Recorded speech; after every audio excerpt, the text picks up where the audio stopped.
Ibihe byiza kuri mwese banywanyi bacu mukunda kandi mukadukurikira kuri no chaîne ya YouTube ya ICTV ibashikiriza amakuru n'ibiganiro bitandukanye bivugwa irya nino. Bazaniye amakuru yihuta, ni inkuru ishushe cyane ku vyabaye aho abasirikare bakuru bafashe ingingo yo gukura Perezida Ndayishimiye. Perezida Ndayishimiye yarafise inama yo ku rwego rwo hejuru yari kwitaba. Iyo nama yaciye ayisubika kubera ko yamenye amakuru ko hari abagomba kumutembagaza. Ayo makuru turaza kuyabaha mu buryo bw'idonido. Abo bagomba gutembagaza Perezida Ndayishimiye ni bande? Ese Perezida Ndayishimiye amaze kubimenya aca akora iki? Arabafata abapfunge nk'uko yapfunze ba Bunyoni ndetse n'abandi bagirizwa kuba baragomvye gutembagaza ubutegetsi bwiwe. Haraza gukurikira iki muri CNDD FDD? Ese abo bantu bariko baragerageza gutembagaza Perezida Ndayishimiye ivyo byose biva kuki? Turaza kubigaruka ko muri ano makuru tuze kugenda turabica iriya nino. Ivyo kandi bije bikurikira imyidogo idasanzwe y'abasirikare bariko baridoga. Abasirikare bavuga ko basaba amafaranga yabo ariko bagaca bahabwa ibihano. Abasirikare harimwo abahawe igihano kidasanzwe, igihano giteye isoni, igihano c'akamaramaza, aho bategetswe kuzunguruka igihugu cose n'amaguru, ibirenge bikaba vyarashushe. Ni imwe mu nkuru zababaje cane abayikurikiye, ni imwe mu nkuru zavuzwe cyane kandi ni imwe mu nkuru zavuzwe cyane mu gisirikare ndetse ziranababaza abasirikare batari bake. Ivyo rero bikaba biri no mu vyatumye hatangura kwaduka icuka kibi mu nzego z'umutekano. Ariko uko ibintu vyifashe mu gihugu navyo ni ikibazo gikomeye cyane kubera ko abarundi ntibabona kazoza, abarundi ntibabona iterambere kubera ko ubuyobozi buhari muri kino gihe busa n'ubwananiwe gutorera inyishu ibibazo bihari. Ibi byose rero nivyo tugiye kugaruka ko muri kano kanya tukabashikiriza n'ivyo vyaraye bibaye aho Perezida Ndayishimiye yahatswe gutembagazwa. Turaza kubigaruka ko mu buryo bw'idonido. Fyonda kuri subscribe ubaye utarayifyonda ko wafyonda ko kugira igihe cyose turose amakuru n'ibiganiro uraje uba mu bambere bashikirwa n'amakuru dutambutsa. Muti none rero vyifashe gute? Isoko ryacu dukesha no makuru rivuga ko hari inama idasanzwe yari kwitabwa n'umukuru w'igihugu Evariste Ndayishimiye. Iyo nama yo ku rwego rwo hejuru yiga ku bibazo vya Kongo. Perezida Ndayishimiye akaba yari kuyitaba ariko ku munota wa nyuma yaciye ayisubika nyuma y'uko amenye ko hari bamwe mu basirikare bagomba kumwikura. Agaca amenya ko hashobora kuba kudeta. Uwamuhaye amakuru akaba yamubwiye ko abo basirikare bamaze gutunganya kudeta kandi ko agiye muri iyo nama ataza kugaruka ari umukuru w'igihugu, ashobora gusanga ibintu vyamaze guhinduka. Haribazwa rero ni kubera iki iyo nama yo ku rwego rwo hejuru yiga kuri Kongo yaciye isubikwa ku munota wa nyuma. Iyo nama Perezida Ndayishimiye yayisubitse aho bamwe mu basirikare bakuru bari bateguye gusubiza ibintu mu buryo, ariko Perezida Ndayishimiye yahavuye abimenya, amenya ko kudeta yamaze gutegurwa. Ubu rero hagiye gukurikira ibintu bidasanzwe. Ni mu gihe hagize iminsi havugwa amakuru atari meza mu basirikare ndetse twaranababwiye ubutumwa budasanzwe bw'abasirikare bariko barahabwa ibihano, aho bamwe mu basirikare banse gukora urugendo rw'igihano bapfunzwe, abandi bakaba bariko baraheba igisoda kubera ko bariko barakorerwa ibintu bibabaje cyane, aho bamwe banavuze ko abasirikare ubwabo ari bo bategerezwa kwigwanaho bagasubiza ibintu ku murongo kubera ko igihugu caramaze gupfapfana. Abashoboye kugira ico bavuze kuri ivyo biriko biraba kugeza ubu ngubu, abasirikare bava ku Muzinda n'amaguru bakaba baca Ikinyinya mu ntara ya Ruyigi yahahora, bakaba bavuga ko bari mu buzima butoroshe. Abo basirikare tubibutse ko bavuye ku Muzinda mu ntara ya Bubanza yahahora ari abasoda 506. Urugendo rwabaye rurerure. Umunsi wa mbere baraye Mwaro, wa kabiri barara Gitega, umunsi wa gatatu bageze mu Ruyigi bameze nabi cyane, ibirenge vyashushe, bamwe ibirenge vyatonyaguritse vyacitse ibisebe, bamwe ibirato vyarabaheranye barabita, abandi rero bakaba bashitse bagenda n'amaguru masa bavuye ku Muzinda. Babwiwe ko ngo bazozunguruka Burundi bwose. Ubu bakaba bari Kinyinya aho barindiriye amategeko mashasha ava mu nzego z'umutekano. Iki kibazo rero ni ikibazo nyamukuru bavuga ko bafise n'icamazi kubera ko abo basirikare ntibabona amazi yo kunywa. Ku munsi twavuganye bavuga ko atanima ry'amazi bigeze baronka, bakaba bavuga ko no mu gufungura bapfungura badakaravye, kuva bahagera rero ntibaroga, bakaba bavuga ko bari ahantu hari imibu myinshi cane ngo ku buryo abatari bake bashobora kuzohava bagwaye kubera ibibazo bariko barahura navyo.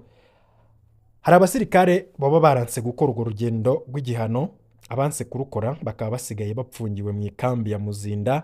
Haravugwa kandi umusoda apfungiwe i Ngozi kubera yaciye hafi y'urugo rwiwe aca asimbira kuramukanya n'umuryango. Abasoda barakeka ko hariho bagenzi babo bahisemwo guca baheba igisoda mu gihe bari bakiri ku rugendo, bavuga ko batakwemera gupfa nk'imbwa mu gihe ari abasirikare bijunja kandi ari abasirikare bafise ico bamariye igihugu, ariko kubona bafatwa kuri aho bakabibonamwo nk'akagaye, agasuzuguro gateye ubwoba.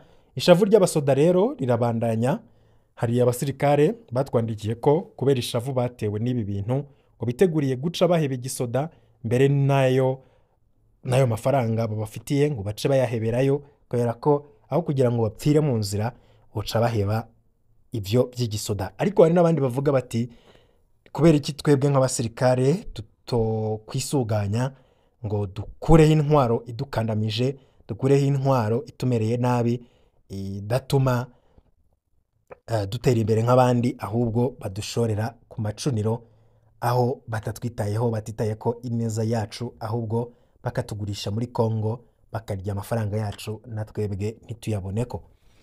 Abasoda rero baratuntuye cane. Abasoda ntibashobora kumva ingene barungitswe kugwana imyaka 2 muri RDC bakagorwa bidasanzwe, none bageze aho basaba amafaranga bakoreye bagaca bahabwa ibihano. Bakaba bavuga ko baheruka kuronka amafaranga yo muri Kongo mu kwezi kwa kabiri kwa 2025, ni ukuvuga ko baheraniwe amezi 7. Ntibumva kandi ingene amafaranga bakoreye muri Somalia hakaba haciye iyo myaka yose bavuyeyo nayo bakaba batarayahembwa, kandi bakumva ko amafaranga yarungitswe kera mu Burundi. Ibi vyose rero bikaba vyaradugije ishavu ry'abasirikare. Icaha kiri hehe mu kuba abasoda barasavye amafaranga bakoreye? Ikindi kibabaza cane abasoda ni ingene waje kubaha ibihano ari General de Brigade Elia Ndizigiye batazira Muzinga yahoze abatwara muri RDC. Bavuga ko yabatoteje bakiri muri RDC, bamwe yarabapfungisha bazira ko banse kubandanya biyahura mu ngwano badatahura, aho bisanga bahemukirwa nabo bari bitwa ko babasangiye urugamba. Bakaba bavuga ko Muzinga yagize kubarira amafaranga yabo, none niwe ngo agarutse kubahana abaha ibihano kubera ko bariko bishyuza utwabo. Abasoda bakaba bavuga ko bipfuza kwivuganira n'umukuru w'igisoda abahe umuco kubijanye n'amafaranga yabo. Abasirikare rero barashavuye cane, baratuntuye.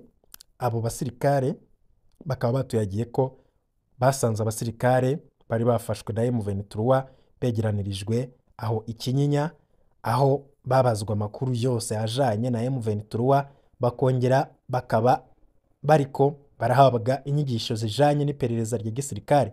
Kumbure mu minsi iri imbere bano basirikare bagiye gusubira kurungikwa muri RDC nk'abatorotse kugira baje guperereza muri M23 n'iyindi mihari ivugwamwo abarundi. Abasoda bavuye ku Muzinda bakaba bavuga ko batarekuriwe kuganira nabo bahoze barafashwe na M23.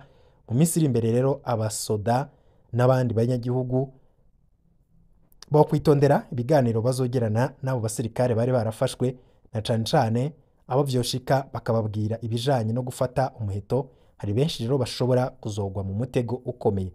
Umusoda niyubahwe. Abasoda ntibababajwe no kuba barakoze urwo rugendo, ntibababajwe no kurara mu ishamba. Bavuga ko muri RDC bakoze ingendo zisumba no ngaho, kandi ko baraye habi kurusha ngaho. Bashavujwe no kumva ivyo barimwo ari igihano kivuye ku kuba barasavye umushahara bakoreye bagenzi babo bakanahasiga ubuzima, ariko uno munsi bakaba bariko baracugwa bufuni na buhoro. Tubisubiyemwo, umusoda nuwo kubahwa. Inzego z'igihugu ziriho kubera zikingiwe n'abasoda. Abanyagihugu baryama bagasinzira kubera hari abasoda babitangira umusoda n'inkingi y'igihugu nahabwa iteka ryiwe utubasha amafaranga y'abasoda n'aba ari we utubashe amafaranga y'abasoda n'aba ari we ahanwa kubera ko niwe yakoze ikosa ryo kurya amafaranga y'abasoda. Abasoda rero bashavuye, hari bamwe mu bagombye gukora ikintu kidasanzwe cyo kwikura ko iyo ntwaro ibapfukamye mu nda.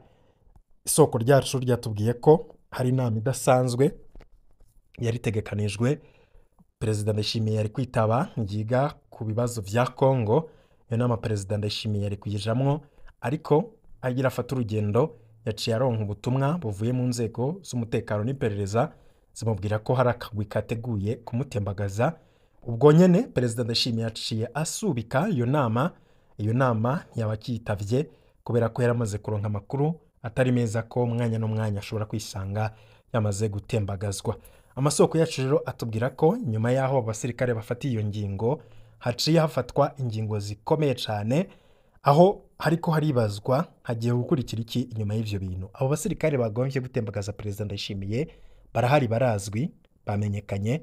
Harakurikira iki? Perezida Ndayishimiye arabapfunga nkuko yapfunze abandi, canke Perezida Ndayishimiye nawe yamaze kumenya ko abasirikare batamwipfuza kubera ikibi kibishe abakorera ndetse n'icakorera abarundi, kubera ko ni kenshi hagiye humvikana ko hari ukutumvikana mu nzego z'umutekano, aho bamwe bavuga ko igihugu kigeze habi cyane hategerezwa kuba impinduka, kandi izo mpinduka atakindi zava ko atari guhindura ubutegetsi buhari. Abandi nabo bati no kurindira amatora kuko Perezida Ndayishimiye ntazosubira kwizigirwa gatogwe kuko ntaco yamariye abarundi. Abandi nabo bati igihugu carapfuye kize kure, ntaco tuma harindiragwa ko amatora ashika.